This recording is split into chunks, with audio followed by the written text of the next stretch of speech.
देश में ऐसे स्वास्थ्य हालात बने हैं जिसने दौड़ भाग भरी जिंदगी में ब्रेक लगा दिया था।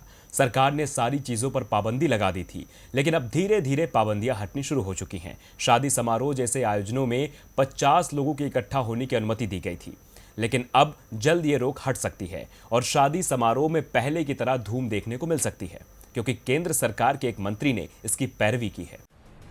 देश में फैली स्वास्थ्य मुसीबत की वजह से सभी समारोह पर पाबंदी लगा दी गई, लेकिन जब सरकार ने अनलॉक मोड शुरू किया तो कुछ सावधानियों के साथ समारोह आयोजित करने की अनुमति दी गई, जिसमें सुरक्षा नियमों जैसे मास्क, सैनिटाइजर और सोशल डिस्टेंसिंग का पालन अनिवार्य कर दिया गया और समारोह में कितने लोग शामिल हो सकते हैं ये भी सुनिश्चित कर दिया था।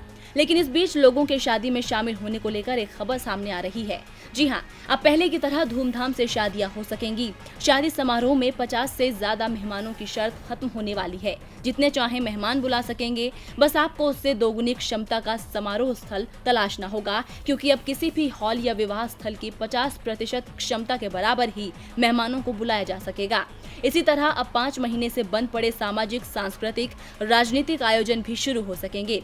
किसी भी सभागार में 50% सीटों पर श्रोताओं को बुलाकर संगीत, नृत्य, नाटक, सभा, विमोचन जैसे आयोजन किए जा सकेंगे, बशर्ते ये समारोह स्थल कंटेनमेंट जोन में ना हो। अनलॉक की अगली गाइडलाइन में केंद्र सरकार इन बातों को शामिल करने जा रही है।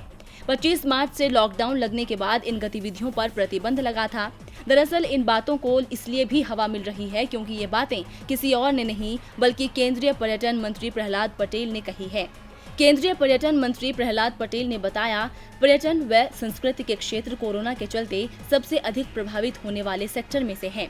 होटल इंडस्ट्री के रेवेन्यू का बड़ा हिस्सा वहां मीटिंग, कॉन्फ्रेंस, प्रदर्शनी जैसे आयोजनों से मिलता है। केंद्रीय गृह मंत्री को पत्र भेजकर सुझाव दिया है कि होटल्स के बैंकेट हॉल, कॉन्फ्रेंस रूम में 50% क्षमता में लोगों को आमंत्रित कर आयोजन की छूट दी जाए। इस बारे में गृह सचिव से भी बात हुई है, वो इस प्रस्ताव पर सहमत हैं।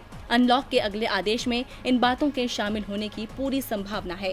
केंद्रीय मंत्री के इस बयान के बाद से लोगों में थोड़ी उम्मीद जरूर लगी है, लेकिन स्वास्थ्य मुसीबत के इस दौर में लापरवाही महंगी पड़ सकती है। बहरहाल अब देखना होगा कि मंत्री के इस सुझाव पर सरकार कितना संज्ञान लेती है। डीबी लाइव की रिपोर्ट।